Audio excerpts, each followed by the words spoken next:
नोंथांमोन खौरांगिरि नोंथांमोननिसिम आंनि गोसो गोरबोनि आङो खुलुमनाय जासिबाय।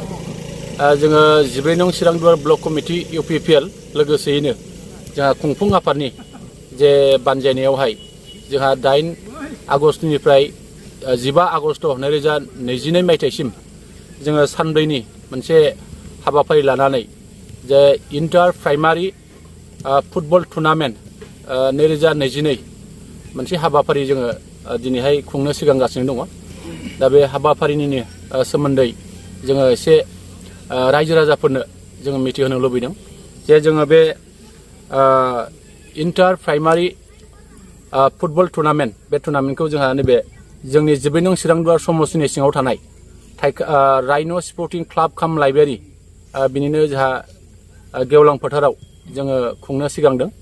आरो बे खुंनो लानाय हाबाफारिखौ मोजाङै सामलायनो थाखाय जे जोङो मोनसे खुंफुं आफाद जों दानानै होदों। दा बे खुंफुं आफादनि जा आफादगिरि हिसाबै जोंहा बिस्वराम बसुमतारी, लेङाइ आफादगिरि हिसाबै जोंहा उर्जिराम गयारी, जा लेंथुमगिरि हिसाबै जोंहा साबुराम बसुमतारी आरो बेजों लोगोसे जोंनि 18 सा जे सोद्रोमाखौ लानानै जों मोनसे खुंफुं आफाद जों दानानै होदों। दा बिनि गेजेरजोंनो जोङो बेखौ सानब्रैनि जे हाबाफारि बे हाबाफारिखौ जोङो खुंफुंलांनो जों सिगांदों। दा बिनिनो जोंहा गाबोनहाय बेखेवनाय जे हाबाफारि बे बेखेवनाय हाबाफारि दङ। बे बेखेवनाय हाबाफारिया जागोन जोंहा खुंग्रिं प्राइमारि भार्सेस बेंटल सेरफां प्राइमारि, बे मोननै प्राइमारिनि गेजेराव जागोन। आरो बिनि उनावहाय जोंहा अखानायै 9/8/2022 सान्थिपुर प्राइमारि भार्सेस रुनिकाटा प्राइमारि बिथांमोना गेलेगोन। आरो ओइदिनखालिनो जोंहा बि ग्रुप हिसाबै गेलेगोन आस्राबारि प्राइमारि भार्सेस हाथिजार प्राइमारि बिथांमोना गेलेगोन। आरो जोंहा माबाखालि 10 अक्ट'खालि जा लाइमुथि भार्सेस चिरांदुवार ब्लक UPPL बिथांमोनहा गेलेगोन। आरो जोंहा ओइदिनखालिनो गेलेबावगोन थुक्राझार भार्सेस फरेस्ट डिपार्टमेन्ट बिथांमोनहा गेलेगोन। आरो जोंहा फैगौ 11 अक्ट'खालि दा थाइखाजुरा भार्सेस देवस्रि प्राइमारि बिथांमोनहा गेलेगोन। आरो जों आसा खालामदों बे गेलेनाया जोंनि ओनसोलाव निस्सय मोनसे मोजां फिथाइ लाबोगोन बेखौ जों मिजिं खालामनो हायो। आरो बे गेलेनायनि मुङावनो जोङो देरहानो हानाय जे हानजानो 30,000 जोङो बान्थाजों लोगोसे ट्रफि जों बेखौ हरफागोन। आरो जोंहा जेननाय हानजानो हरफागोन। आरो जोंहा जेननाय हानजानो जोङो बेहाय 25,000 लोगोसे ट्रफि जोङो बिथांमोननो हरगोन। आरो लोगोसे जायफ्रा बाहाय 12टा टीम गेलेगोन बे गेलेगिरि बिथांमोननोबो जोङो मोनसे टीमाव गेम मानि हिसाबै जोङो 5,000 हरनानै जोङो थांखि लादों। आरो जाय साबसिन गेलेगोन बिथांनो बेस्ट प्लेयार होनायनि जों सिन्था खालामनाय जादों। बेखेवनाय हिसाबै स्पेसियेल आलासिफोर लिंहरनाय जादों ना?